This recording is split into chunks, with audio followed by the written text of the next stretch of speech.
Hey, this is Leah McCullough, actually known as the Fibro Lady, and I am with Tammy, and she's going to tell you about her experiences with the Freedom from Fibromyalgia method and fibromyalgia in general. So, welcome, Tammy.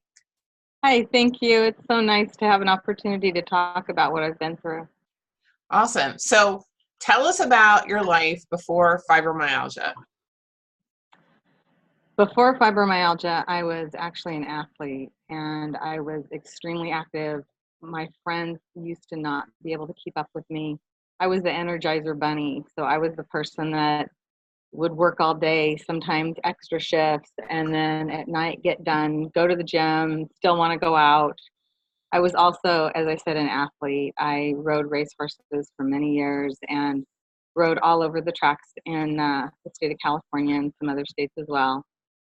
And I had a horse ranch. I used to drive horses and I used to commute like to Mexico to drop off horses.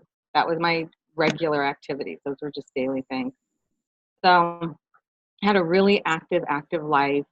I was an absolute gym rat, bodybuilder, so active. And then when fibromyalgia just slowly started to take over my life, everything changed. So, what was going on in your life about the time you became symptomatic? Can you pin it down to anything? Um, Basically, I think I pin it down to really serious stress.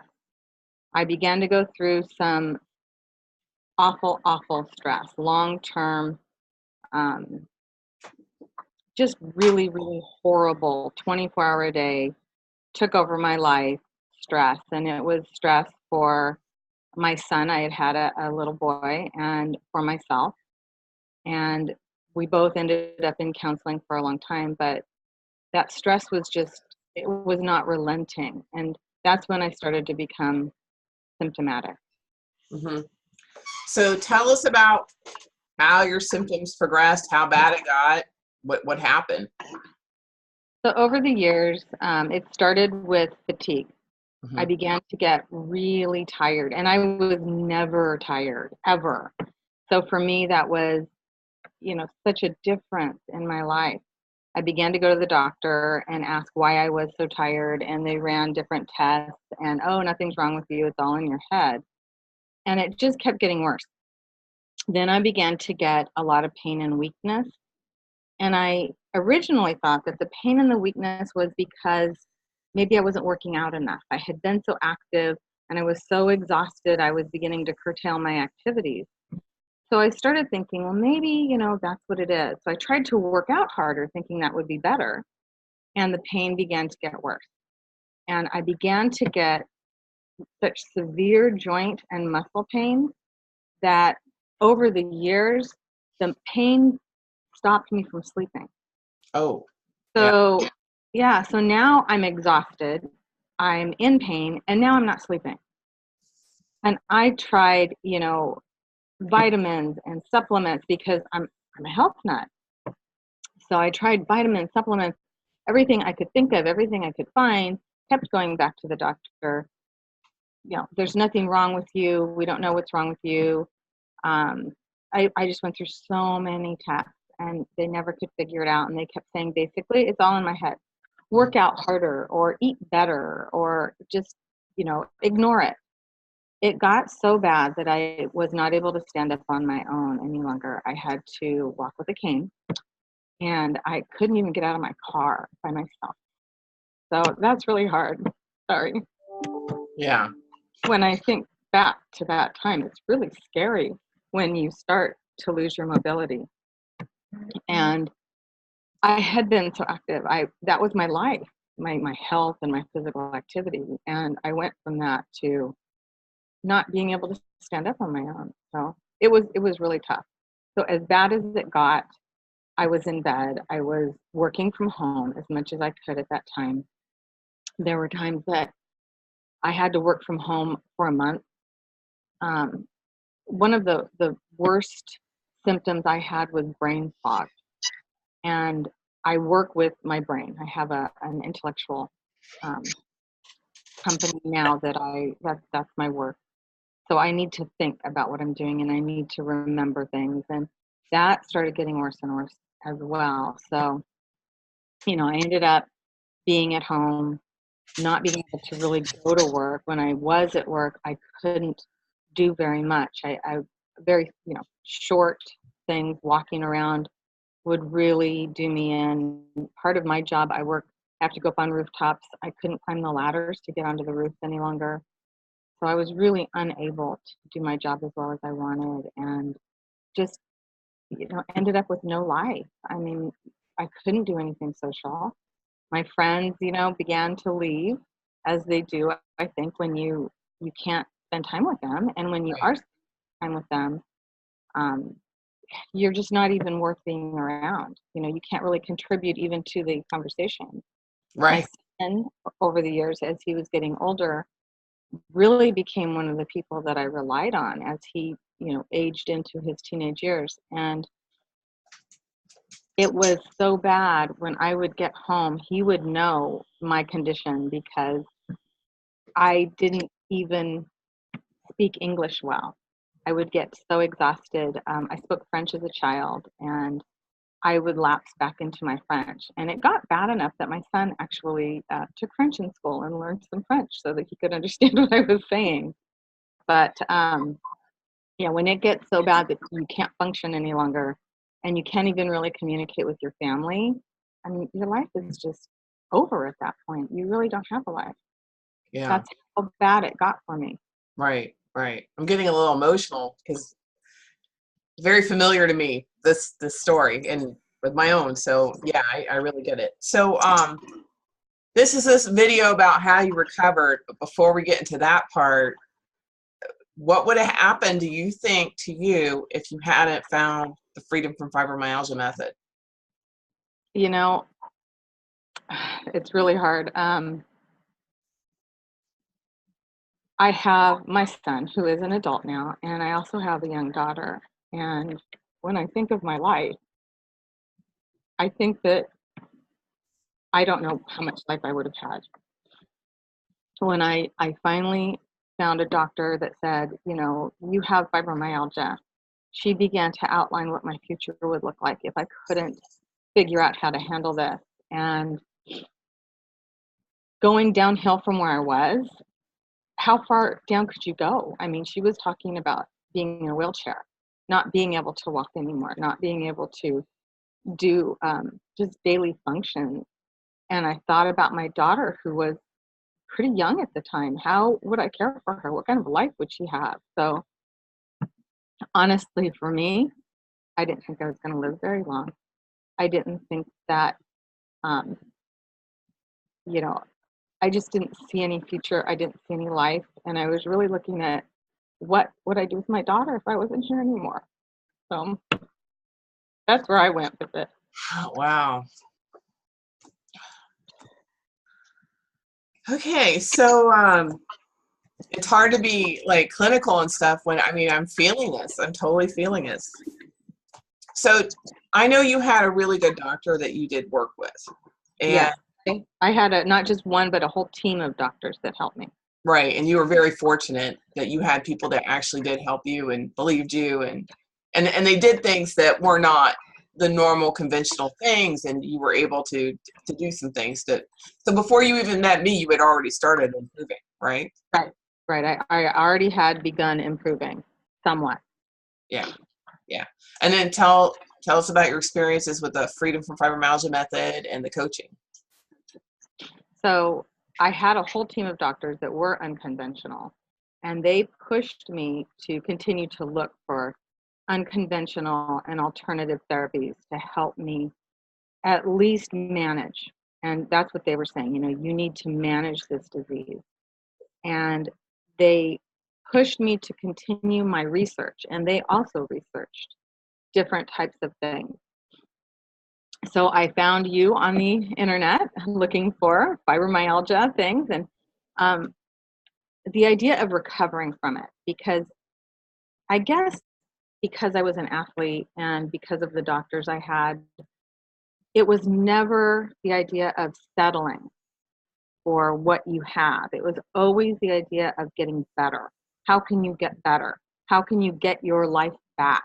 My doctor used to tell me, you know, you're an old lady right now, and we need to stop you from being an old lady. We need to get you to act your age. And that's what I kept striving for. I wasn't trying to go back to being 20 years old again, but I was trying to have a life that was appropriate for the age that I was at the time. So I found you online, and I, kind of went through a whole lot of research. And the thing that all the research I found had was, it's a disease you have the rest of your life. You manage this disease, but you keep getting worse. And when I found you online, it wasn't the idea about getting worse. It was the idea about recovering and getting better. And as an athlete, there was total buy-in for me. It was like, you say recover, and that's going to really light me up, because I've been injured a lot in my life, and I've always recovered. I haven't, gone back to where I was before the injury, but I've recovered from the injury, and I've made a new normal, and I've made my life. And that's what you offered. And so that's why I decided to try Freedom from Fibromyalgia. And I did already start taking some supplements that my doctor had recommended, and they were herbal supplements. So a lot of the stuff that you were talking about were more nutritional supplements. Mm-hmm. Yeah. And that's really what I was looking for. Right. So I started with that. I kind of started slowly, because I've tried so many things in the past, and you start to feel better for a few weeks or maybe a month, and then you crash right back down. Right.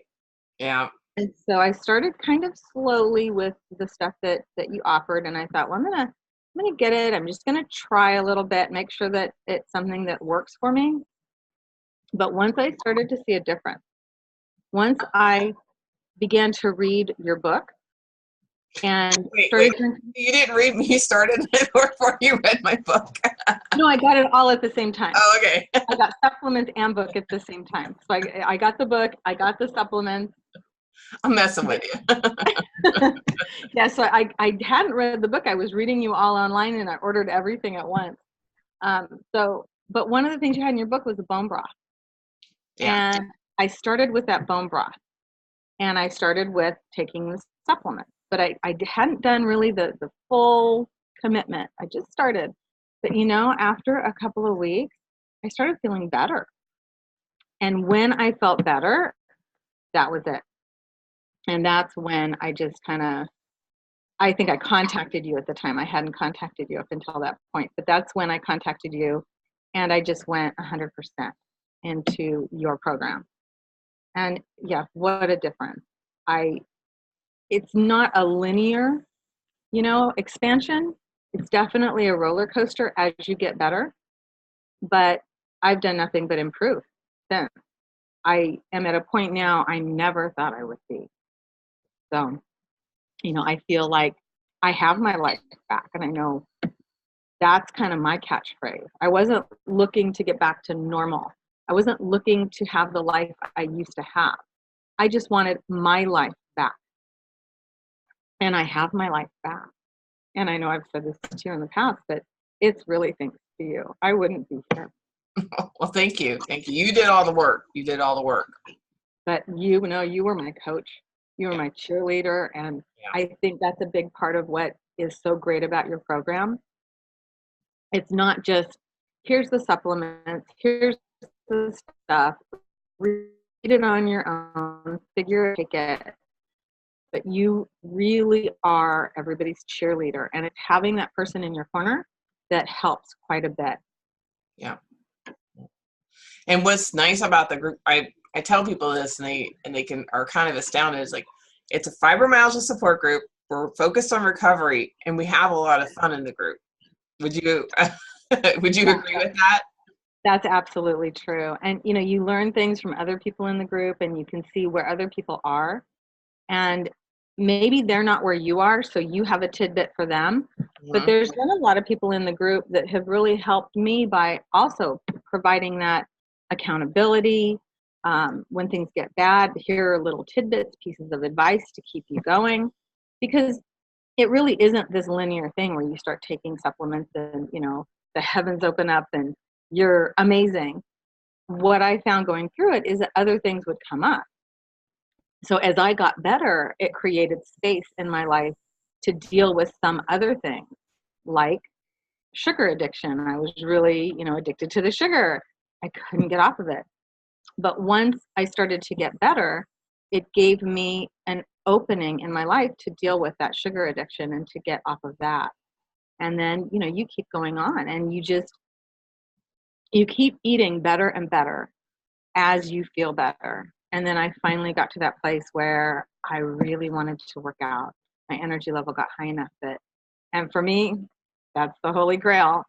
Fitness and movement and exercise, been my life. Right. And being able to move and exercise, that was my holy grail, really. Yeah. And that point, I was able to really feel like I now could be a part of my daughter's life. So she's very, very active. She's a performer. She's also an athlete. And being able to share all that with her again it's everything. Yeah. Yeah. So, about, I don't know, 4 or 5 months ago, you took a picture at a famous landmark. You want to talk about that? Yes, I did. So, I'm a real outdoors person, along with everything else. Love to hike, love to camp, and it was, I think it was 5 months ago, I think, that I traveled to Crazy Horse, which is in South Dakota. It's a Crazy Horse National Monument. I had gone to Wyoming, and I spent actually a week in Wyoming beforehand, which was amazing to do that and travel around Wyoming, and drove to Crazy Horse National Monument. And then we planned on hiking from the bottom of the monument all the way to the top. And we weren't able to hike the whole complete thing because of other people that were around, but I was able to hike almost all of it. I don't know how long the hike is, but I was able to hike most of it. So they drove us up partway until we got past everyone, and then I went up from there. And I have pictures at the top of Crazy Horse National Monument, and being able to walk, being able to hike, it's the feeling is, I can't even express it. Going from not being able to walk on my own to being able to hike and rough terrain. And it's very rocky because there's granite debris everywhere, because if you look at Crazy Horse, that's what they're doing, is they're blasting out a national monument. And being up there walking around for many years, even if I could take a car to go somewhere, I was afraid to stand on a precipice or an edge of anything because I wasn't stable and I was afraid I would fall. Right. But now I was able to stand right on the edge and to look over, and I felt so strong and so empowered at that time. So It was like the triumph, and you really had to. I mean, there was a special occasion involved, and if you had been sick, you would have missed out on this very important occasion, right? Absolutely. This was a one of a kind. It was a memorial occasion, and the people that were the memorial were like parents to me. So it was really important. They had been in my life and been cheerleaders for me my whole life. And Right. so missing that, it was just inconceivable. And I would not have been able to do it a year ago. It wouldn't have happened. Yeah. No. Yeah. That was just a moment of triumph. And I remember when you sent the pictures in, and you could see Crazy Horse in the background, and it was just the horse of Crazy Horse. That was really amazing. Yeah, it was a really awesome experience to be there in the first place, but to be able to be that physically healthy and continue and have the whole day, and not only do that, but have that entire day, that I could make it energy wise the whole day, was also just a huge accomplishment. Yeah. Yeah. I'm so happy for you. Thank you. Yeah, that was amazing. And then, also just a few months later, for my daughter's birthday, she wanted to go camping. And we went camping, we went hiking, we hiked for miles. And I felt great. It was the perfect camping trip. And it was the perfect birthday party. And my daughter, you know, will even say that that was the best birthday that she's had. Yeah. Well, I remember when the first time you started working out with weights and you were so happy that you were sore, but it was a special kind of sore. So you want to talk about that? Yes, absolutely. So being, you know, being an athlete, being so athletic and such a fitness buff, you, I'm not sure if this is the right way to say it, but you almost get like this addiction to the muscle soreness that you feel when you overwork your muscles. So when you are doing sit-ups or are doing leg lifts, I think that people can relate to that feeling that you get in your stomach when your muscles work and oh, it hurts and you get that burn. And it's not that I'm looking for that burn, but being able to work out hard enough that the next day my muscles, I feel them move and work, and they have a muscle pulling soreness, which is a soreness that you get when you work out. I haven't been able to work out hard enough to feel that for many, many years. And to me, that feeling, it tells me I'm on the path to, it tells me I'm on the path to strength. Now, I'm not going to work out so hard that I'm so sore I can't get up and walk around. But being able to work out hard enough that you feel your muscles moving and you feel that soreness that comes from stretching and strengthening your muscles, I mean, that's just one more piece that says, wow, I'm getting healthier, I'm getting stronger, and I am going to have a future. When I started to feel that, that's when I really said, you know what? I'm going to have a future and I'm going to have the rest of my life. So That's, I love that. This is why I do what I do. This is why I stepped out and came out and said, hey, I recovered from fibromyalgia. This is how I did it because of you and people like you. well, I'm so glad you did. And I just, you know, really want to see other people try this and really embrace it because you can heal from this. You know, when you think about other diseases like the flu, you heal from these diseases, and we have it in our mind that we will heal from them. Now, that doesn't mean you've never had the flu. It doesn't mean that somewhere down in your genes, you know, those things are there, but you can heal from things. And I think that we haven't embraced the idea that these autoimmune diseases, fibromyalgia being one, are things you can heal from. Doesn't mean you never had it. Doesn't mean it's not there in your DNA somewhere, but you can heal. You can still have your life.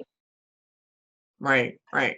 So do you feel like you're not just managing, you feel like you've recovered? And so what's in store for you now and in the future? I do feel like I've recovered because one thing that was really weird was when I started to get this, I was unable to stretch. If I tried to stretch my body, it was exceedingly painful. I mean, take your breath away painful. And over the years, I learned not to stretch. And now I can stretch my body and my body moves and things move the way they should. And so I know that I'm healthy because my body is working in a healthy manner. I don't get sore. There is a certain kind of soreness that you have, I think, when you have fibromyalgia, a certain kind of pain that you have, and that's gone. I can get tired. I can overwork. I can do things that aren't so healthy for my body, like skip meals. I don't have that. It doesn't come back ever.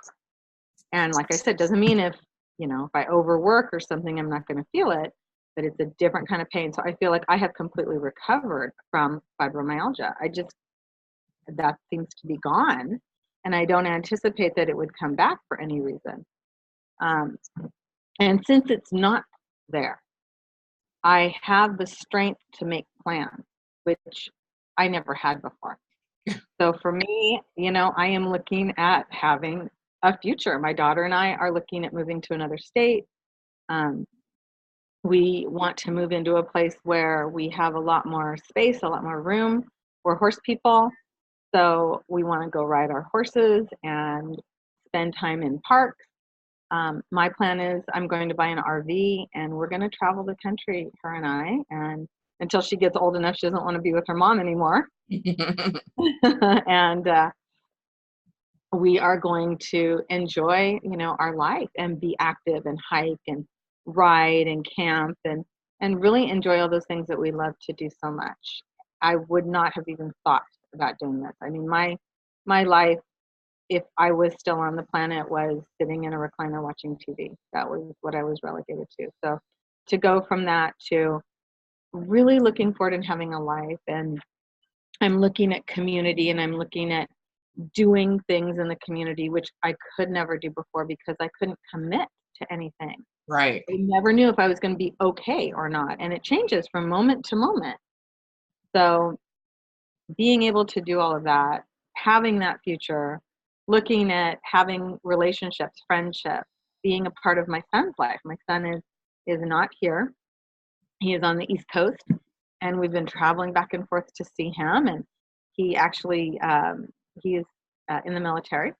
So he's kind of all over the place, and thinking about going and being able to see him wherever he is, wherever he's stationed, and being a part of that. That's huge.